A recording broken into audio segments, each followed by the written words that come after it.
Howdy heckin' hello, H2O's, Roller Bros, and Vicky Shaws alike. Welcome back to the Neckbeard Stories. There's a picture of LeBron James on your screen right now. For some reason, he's one of the first things that comes up when you search neckbeard. Like, that's not a neckbeard on his face. He's pretty much as far from a neckbeard as you can be. But that's kind of beside the point. Today, we're going to be looking at some neckbeard stories. I have not done this in forever because, you know, all the neckbeard stories kind of seemed to be the same. Like, they all started to meld together in my mind. So what we're going to do today is we're going to look at the top stories from the past year and see if there's some life left in this genre of stories or if it's just all the same. Let's get into it. All right, first story here, and feel free to give me your opinions. If it seems like I'm being a douchebag to the people that wrote these stories, it's just because I'm a jaded YouTuber who's read 1,000 of these things.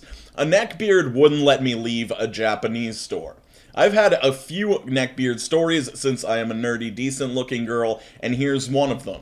I sometimes visit a Japanese store in the capital of my country. The owner is Japanese and gets the products himself, a super sweet guy. It's small and has a lot of anime stuff like figurines and posters. Also a lot of Japanese sweets. I like going there because I love anime, the sweets, and the owner.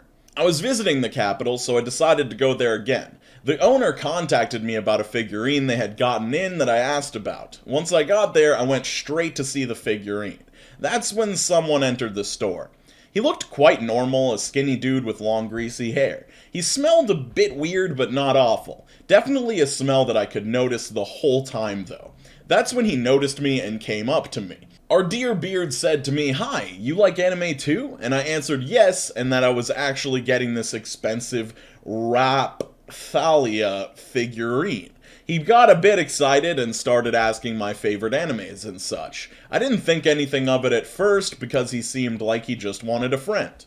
After talking a while about useless things, he started to compliment me, calling me kawaii, innocent, sweetie, hot, or beautiful.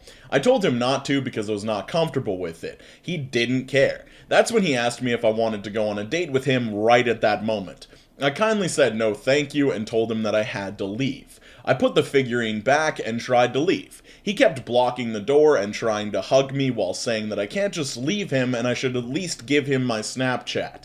He said that he deserved it as I had been so nice to him leading him on. I said no and that I really had to go, but he didn't let me. He was clearly starting to get annoyed at me. It did scare me a bit. Thank God for my Lord and Savior, the store owner. He ran the store alone, but he was getting something from the back while this was going on.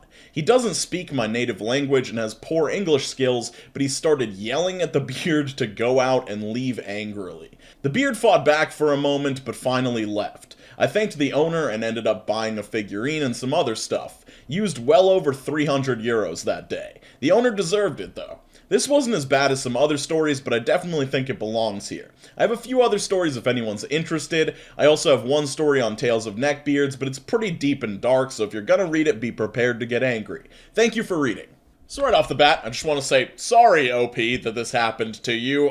This has got a lot of the, tropes of the neckbeards. We are starting off the story in a Japanese-themed store. Guy walks in, smelly, greasy. He immediately sees you and is like, "Oh my god, an attractive girl in an anime store? This must be a plot point in my own personal anime. We must be meant to be together." And then everything else goes down. This is just rough. I mean, it's pretty generic as far as a neckbeard experience goes, probably because this is one of the most common experiences you could have with a neckbeard. I'm sure this sort of thing happens to people a lot. Let me know what you think of this story, and let's move on to another. Neckbeard tries to whisk me away in front of my own girlfriend. Made an account just for this because it's so strange. Here's the cast. Me, a mute girl who's apparently decently attractive, enough to attract neckbeards. GF, my girlfriend, loves anime and cosplay. Neckbeard overweight with a large neckbeard and anime t-shirt. Now, the story. My best friend is turning 18 in just a few days, so me and my GF wanted to give him a figurine of the girl he liked from an anime. So we checked a few places, didn't find much, but eventually my girlfriend let me go ask the store cashier. Then I saw Neckbeard walking up to me. I waved because I'm kinda polite, and he apparently saw that as a chance to move in. Hey, glad to see you appreciate anime too. What's your favorite? I shrugged because I'm almost certain this guy doesn't know how to sign. Don't know? Well, maybe I can tell you my favorites over lunch. How about it? It was at this moment my girlfriend came back, the figurine in hand. Hey, I got it. Want to look for anything else or just want to go? Hey, who are you? Oh, I'm her girlfriend. Who are you? I'm Neckbeard. I was taking her to lunch. Oh, really? She kinda gave this suspicious glare. Not sure how to describe it, but it was like she was calling his bluff. It seems like you don't trust me to be a gentleman around your little lady. Good day, madams. With that, he stormed out. GF and I just looked at each other before paying and leaving. Okay, so another story that takes place in an anime store. Like, I'm starting to believe that this is one of the only places that neckbeards are seen as in the wild. Like, their parents are doing all the grocery shopping, they're not really going out to other places, it's just the places where they feel at home, like an anime store, is where they will be found. I actually don't think that this one is that bad. I mean, sure, it's uncomfortable, but I think the worst thing that Neckbeard said was, I was taking her to lunch, like, assuming that she had said yes to this date, even though she had said nothing at all, and then him storming out. But sorry this happened to you. Kind of one of the risks you run going into an anime store, I guess, if this subreddit is any sign of things. But as far as this story is concerned on, like, an entertainment value, this is a very basic Neckbeard story. Like, no real twists and turns, just kind of the standard plot beats, if you know what I mean. Let's get to the next one. Let's see if that throws us for a curve or something. Alright, next post up on the top posts of this year. Neckbeard gets angry at me for getting a girl's number. To start off, I need to apologize because this is kinda long. This story happened about 2 years ago at my place of employment. I won't say the name of the company I worked for, but our job was basically to handle any service issues for whatever clients hired us. The people in this story will obviously have their name changed. Me. Greaseball is the Neckbeard, Katie is a coworker, and the fixation of Greaseball. I love the name Greaseball. Greaseball's a good name. Good job on this story already for naming their character Greaseball. I first met Greaseball when he was assigned to my team. No one on our team was particularly thrilled about this because he already had a reputation during his time in training. He pretty much fit the stereotypical neckbeard. Overweight, scraggly beard that was mostly on his neck, which was probably for the best because when he shaved he looked like a giant man baby. And he always had some anime shirt on. He didn't always smell, but when he did, it was horrible. Like I had to cover my nose and breathe through my mouth. Unfortunately, Greaseball's desk was right next to mine. He was always bringing in these Gundam toys and putting them on his desk. He was one of those guys who hated it when you called them toys. He would freak out and say that they aren't toys, they're models. Now, I kind of understand where he's coming from with this, just to cut off the story for a second. They're collectibles, but they're also toys. You could also look at them as toys. It's like me looking at my Nerf collection as an adult man and being like, well, they're actually dart blasters. They're not really toys in the way that it's just stupid. It's just dumb. Anyway, let's continue. To make matters worse for me, I was team captain, which is basically the second in command of the team. Which meant whenever my boss, the team leader, wasn't around, any issues that other team members had would be dealt with by me. And since Greaseball couldn't get along with anyone else on the team, this would lead to complaints and sometimes straight up yelling matches, which myself or the team lead would have to stop. So this all started during one of our bi-weekly meetings. The company I worked for at the time was international, so there was always some small rule change or update in policy that required us to do an hour-long meeting to go over what was changing. We'd go into small groups at designated times, and we'd sit down with a trainer and discuss the changes. I had already finished my work and asked my boss if I could head to the meeting a little early, which he had no problem with. I ended up being the first one there, so I got on my phone and just hung out for a bit. Before long, people started filing in and taking their seats. This is where Katie comes in. I'd never really talked to her before, but I'd seen her around. She was really short with blonde hair and big brown eyes. Incredibly attractive and incredibly friendly to just about everyone. She comes in and sits 2 seats to my left, leaving 1 seat between us. We started chatting a bit, nothing flirty at that point, just your basic hi, how you doing type stuff. This is when Greaseball comes stumbling through the door. At this point, there were no seats left besides the one between me and Katie. Katie, being the friendly person that she is, waves Greaseball over and says, "Hey, I saved you a seat right here." That's like the nicest thing you could say to a person coming into the room, especially if they're like a loner out of your company. Good on Katie, that was very nice. Greaseball looked at her, and the moment I saw the look on his face, I knew I was in for a show. So Greaseball comes rushing over to sit down. As he's sitting, Katie mentions that she likes the shirt he's wearing, some anime graphic shirt. Greaseball thanks her before glancing over at me. I didn't make eye contact or anything, I just gave him a quick "what's up," focused in on the trainer who was starting her presentation. We actually made pretty good time because we got through the meeting 10 minutes ahead of schedule. Because of this, we got to do whatever for 10 minutes. I pulled my phone out and started looking through my newsfeed. It's at this moment when Greaseball starts bombarding Katie with questions. He asked her if she had ever watched the anime that was on his shirt, and she politely said no and that she wasn't into anime. I had never felt so much cringe in my life. I turned on my music and put my earbuds in to try and drown out the sounds of Greaseball.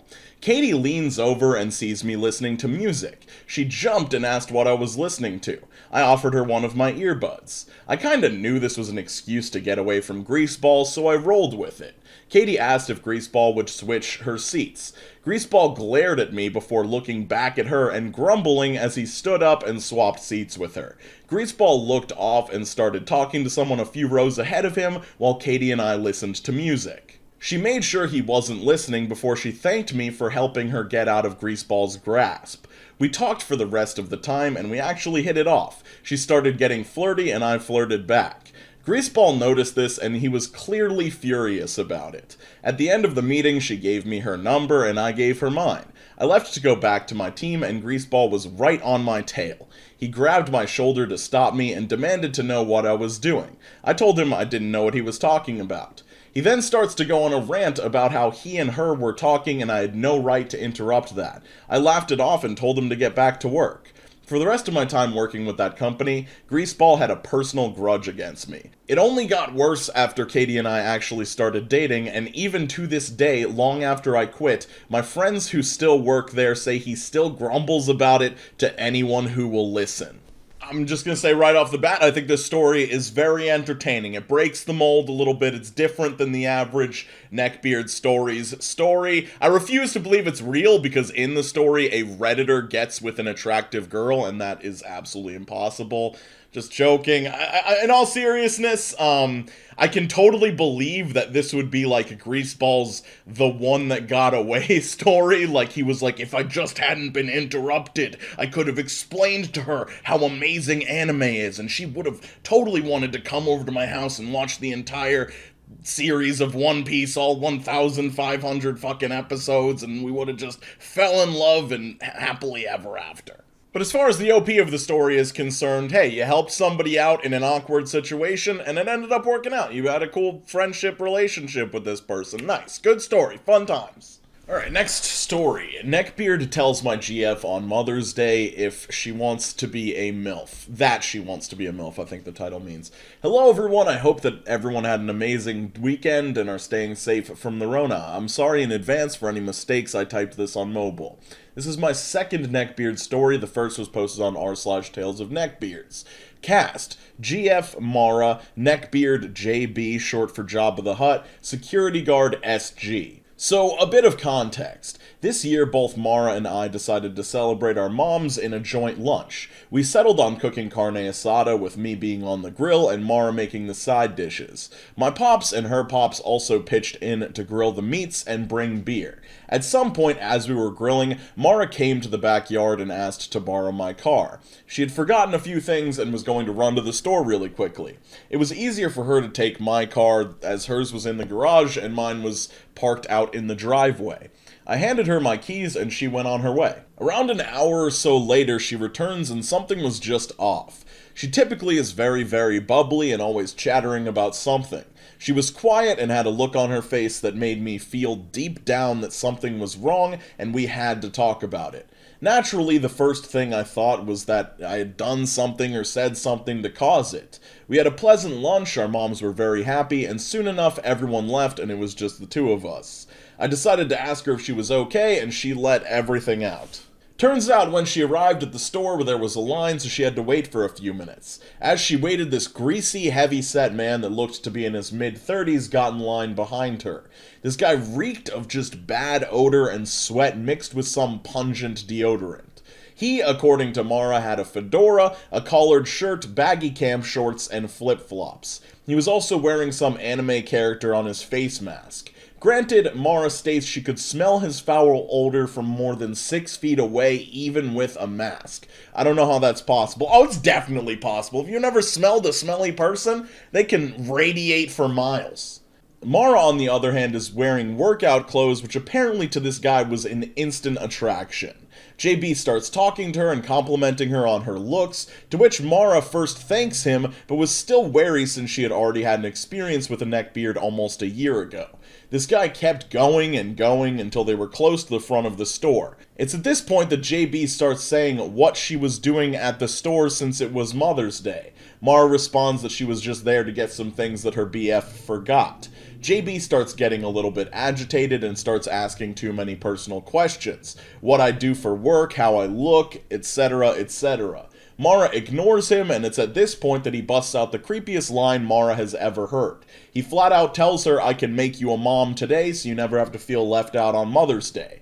Mara freaked out at this point and turned to the security guard. Security guard overheard his comment and at that point started coming over to JB. SG politely but firmly asked JB to leave or he would have to call the police.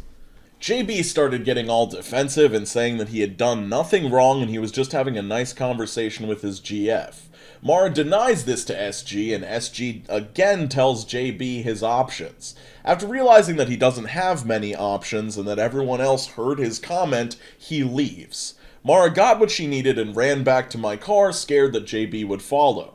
Unfortunately for her, as she was putting the stuff in the trunk, JB was standing close, blatantly staring at her ass. Mara quickly shut the trunk and hastily tried to get to the door, to which JB quickly cut her off. JB asked her an even worse question than before. JB said, "Milady, I can make you a MILF, that way you'll always be a mom and a hot wife at the same time." Mara at this point was scared shitless, so she acted on instinct and slapped the guy hard. This caused him to fall backward and give her enough space to squeeze through the door. She took off and was scared JB would follow her home. Thankfully, JB didn't, but she was scared and had a huge adrenaline rush. After letting everything out to me, she calmed down and realized that this guy was just weird and just plain creepy. She did have a good laugh afterwards after seeing the guy flop backward as if he had been punched in the balls. Luckily for her, she's a tough cookie and soon became her normal self. Thanks guys for reading. If you're wondering why I posted it on here, after she told me, I just had to let it out. I tried not to show it, but it really pissed me off and upset me when I saw how shaken she was. She's doing okay now, but I don't think either of us will be returning to the same store in a long while. This sounds like a terrifying experience. Like, this dude is obviously way too forceful and just creepy in general and weird, and I hate it. Good on her for slapping him in the face. I'm sure that's the first time anything like that has happened to this dude, so hopefully it scared him a bit, and made him rethink the way that he approaches women, because it's just extremely predatory and creepy. Yeah, I hate this story.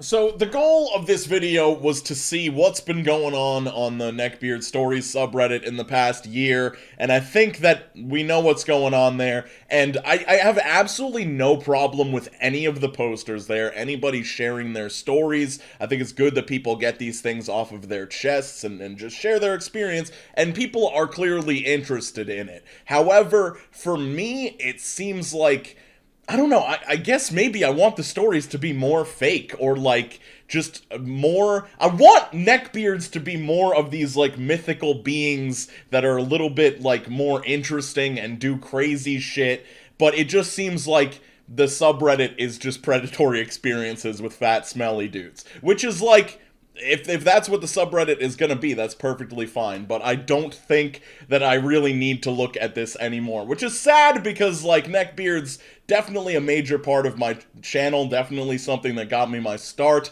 But I feel like we've kind of covered it all at this point. I don't know. Let me know your thoughts. What do you think about these stories? How are you doing? I hope you're doing okay. Yeah, cringy pop punk outro time.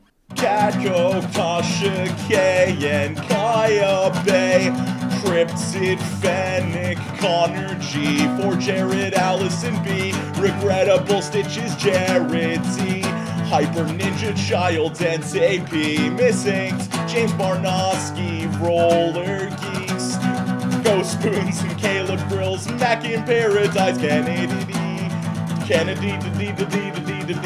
Sylvis, Loki 411, Swift Wolf Coyote, Humi, Beth the Zor, Caitlin, Crazy, Connor, Matthew Kendall, June, Alex, Estelle, and Sir Almond Coconut. Alright, I hope you guys are all doing super fucking well. Skating on to the best of your abilities, drinking a sufficient amount of water. Hopefully new videos soon, dude. I'm so sorry that I haven't been making enough content. I hope you guys forgive me. Yeah.